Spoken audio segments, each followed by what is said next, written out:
Magandang buhay mga kasari.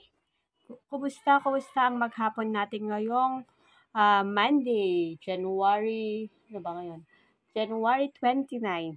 So, 29 na, malapit na yung katapusan. So, kumusta ang benta natin for the month of January? Kasi nga malapit na yung end of the month. So, sana nakabenta tayo ng malaki kahit na may mga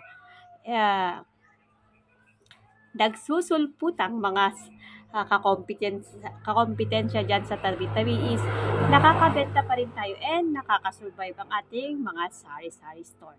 For today, January 29, ang i-share ko sa inyo mga sis is yung mga top 5 na mabebentang items ko mula nung nag-umpisa ang January.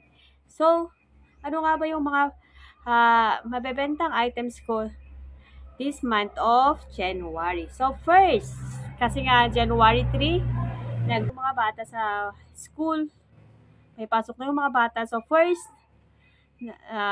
sa aking listahan is mga school supply. Yes, kasi ba naman, pag matagal yung bakasyon at pag bumabalik ang mga estudyante sa paaralan, expected mo na yan, kasari, na nawawalan sila ng mga notebook, ballpen, pencil, at mga iba't ibang kagamitan. So, pagdating ng January, I'm sure bibili yan ng mga school supplies. And gustong-gusto naman yung mga sari-sari store owner na malapit ang tindahan sa mga paaralan. Kasi nga, mabebenta na yung kanilang mga school supplies. So, yun yung aking number 1 na pinakamabentang item ngayong January is mga school supplies. Yung notebook ko, ballpen, and pencil. Mabenta yon sa akin.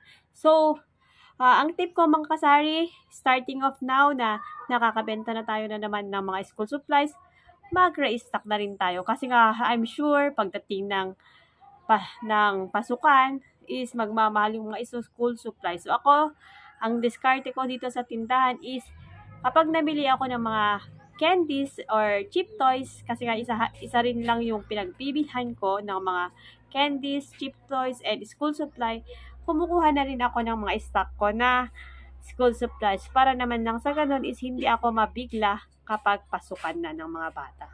So, yun yung isang tip ni Mama It's for today. And next na pinakamabenta sa akin is chips and chicheria. Yes, kasi nga nung after holidays, yung Christmas and New Year, bumenta na talaga yung mga chips ko and mga chicheria kasi may pasok yung mga bata. And dumarami na rin yung mga naglalaro ng ML. So, dumarami yung bumibili ng mga chips. Then next, of course, kapag kumain sila ng mga chips, ang kasunod niyan is bibili sila ng mga inumin. So, mabenta si soft drinks. Yung pang number 3 ko is soft drinks. Mabenta si Coke, Sting, Cobra, Dutch Mill, and Chucky, and mga juices. So, mabenta siya this January.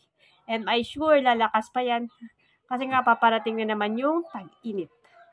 Then, of course, number 4 is ang aking mga pambaon.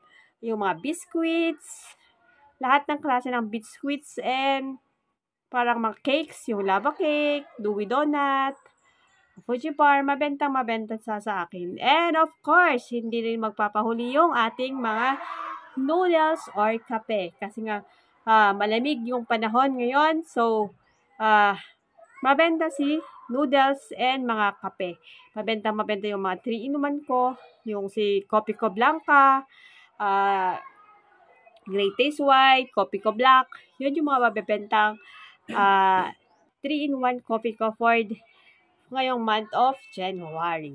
Yun lang guys yung nais kong ibahagi sa inyo. And sana sa mga nagbabalak mag-sari-sari store this January, pwede nyo i-consider yung mga top 5 mabebentang items ko na ilagay sa inyong tindahan at panigurado magiging fast-moving yan. So ito na naman si Mama Eds na nagpapasalamat sa mga subscribers